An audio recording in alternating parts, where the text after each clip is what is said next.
The dawn of dynasties, the mysterious journey from tribe to kingdom in Southeast Asia. Introduction.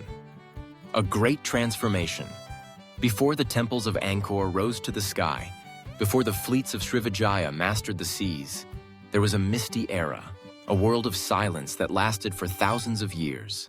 This was the world of prehistoric Southeast Asia. When we look at this vast landscape around the year 2000 BCE, we see a fertile land of small villages, of tribal communities living in harmony with nature. They were farmers, hunters, and fishermen, living in relatively egalitarian societies where the survival of the community was the highest law. But then, a great and silent transformation took place. Over a period of more than 2,000 years, a series of technological, social, and ideological revolutions swept across this land. What invisible forces pushed these isolated communities to connect, to create complex societies with class divisions, and finally, to give birth to the first kings? Men who saw themselves as the bridge between heaven and earth? This was not a change that happened overnight. It was a mysterious journey, driven by major revolutions that forever altered the destiny of the region. Let us turn back the wheel of time, returning to the year 2000 BCE, to witness the very birth of power. Chapter 1. The Wet Rice Foundation, Mother of Plenty and Complexity. This great transformation could not have happened without a solid material foundation. That foundation was wet rice. Although the rice plant had been domesticated long before in the Yangtze River basin of China, it was the perfection and spread of the wet rice cultivation system throughout Southeast Asia that sparked the first and most important revolution. Wet rice is a miraculous plant. It can produce an extremely high yield on a small area of land, far more than dry rice or other cereals. This ability allowed communities to support an ever-growing population in the same territory. Villages no longer had to move constantly, but began to settle permanently, growing larger and stronger.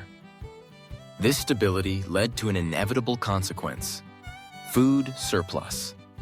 For the first time in history, people could produce more food than they needed for their daily survival. This surplus was the key that opened the door to social complexity. It freed a portion of the population from agricultural work.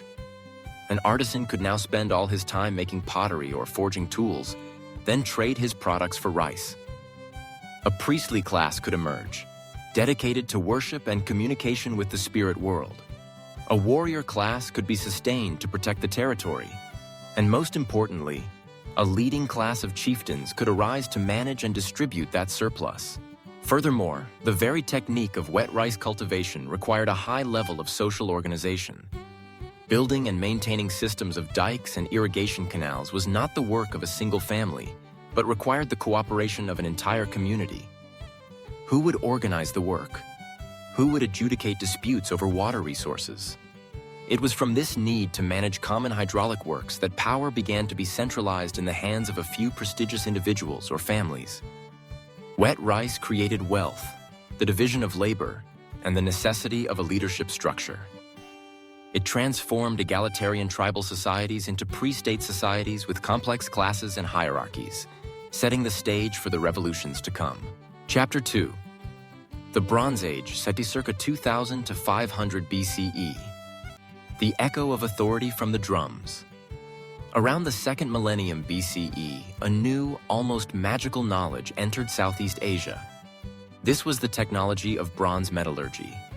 The process of turning hard blue and gray ores into a molten, shimmering metal and then casting it into durable and beautiful objects was a mysterious process, held by only a select few. Those who mastered this technology, the bronze casters, became special figures in society. Almost like shamans, bronze was not just a new material. It was a symbol of power and wealth. Copper and tin, its main components, are not found everywhere. The mining and trade of these raw materials created the first large regional networks, extending beyond the boundaries of a single village. The chieftains who controlled the sources of raw materials and the bronze foundries accumulated a power and prestige far superior to others. The Dong Sun culture and the mystical bronze drums. The most brilliant evidence of this period is the Dong Sun culture in the Red River Delta of northern Vietnam. The Dongsun artisans created masterpieces in bronze, the pinnacle of which were the giant bronze drums. These drums were not ordinary musical instruments. They were objects of power, the treasures of tribal chieftains. The sound of the bronze drums thundered during the most important rituals, perhaps to pray for rain, to worship the sun god, to signal for battle, or to guide the souls of the dead in funeral ceremonies. The surface of the drums was decorated with exquisite patterns, depicting a complete worldview. At the center was always a star, a symbol of the sun. Surrounding it were concentric circles depicting spirit boats, dancing warriors with weapons and feathered headdresses, scenes of rice pounding, and aquatic birds. Each bronze drum is a small metal book, telling the story of the social and spiritual life of the Dongsun people. To possess a large, beautiful bronze drum was to possess power and a connection to the spirit world. The Dong Nai culture, contemporary with the Dongsun in the south, especially in the Dong Nai River basin, another distinct bronze culture also flourished. This was also a major metallurgical center, famous for its characteristic weapons such as wide-bladed halberds, barbed spearheads, and unique boot-shaped axes. The existence of the Dong Nai culture shows that power and metallurgical technology were not concentrated in one place but had spread, creating many different centers of power throughout the ancient land of Vietnam. Chapter 3. The Iron Age, circa 500 BCE to 200 CE. When power became sharper. If bronze was the metal of the nobility and of rituals, then iron was the metal of the masses and of warfare. Iron ore is more readily available than copper and tin, making iron technology more accessible. But it also created more effective agricultural tools and sharper, deadlier weapons. The Iron Age propelled social development to a new level, but it also intensified conflicts. The creation of iron hoes and plows helped people expand their cultivated land, clearing forests that were previously untillable. Food sources once again increased, leading to a population boom.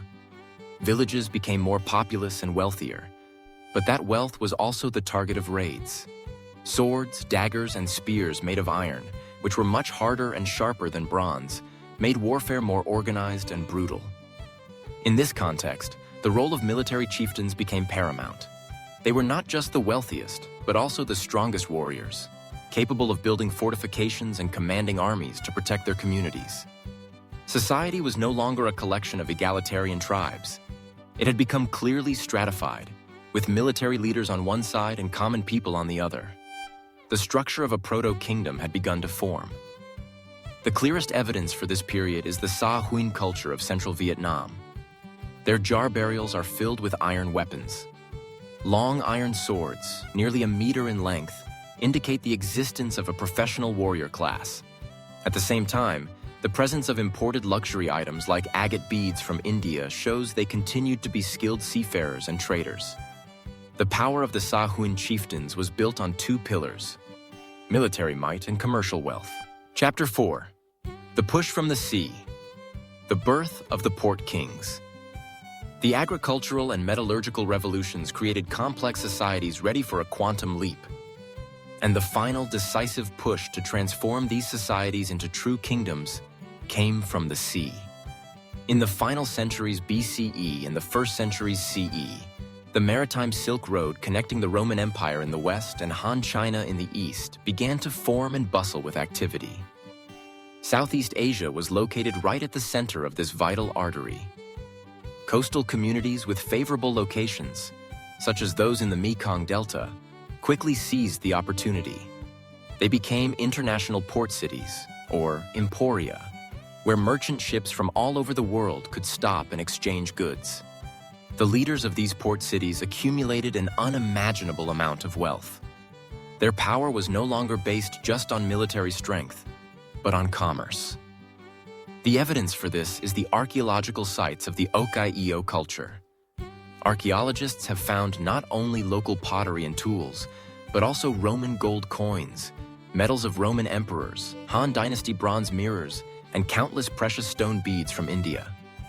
This wealth allowed the chieftains to build larger fleets, hire mercenary armies, and patronize the most talented artisans. Most importantly, through trade, they came into contact with new ideas about state organization and kingship from India. They began to adopt models of governance, religions like Hinduism and Buddhism, and to see themselves no longer as tribal chieftains, but as kings, rulers by divine mandate. This was the final transformation, the birth of the port kings who would found the first kingdoms, the most representative of which was the kingdom of Funan. The journey from tribe to kingdom in Southeast Asia was an evolutionary process that spanned 2,500 years, a grand story with no single author. Step into the lost worlds of ancient Southeast Asia, where forgotten kingdoms, legendary rulers, and untold stories come to life. Subscribe now and journey through history like never before.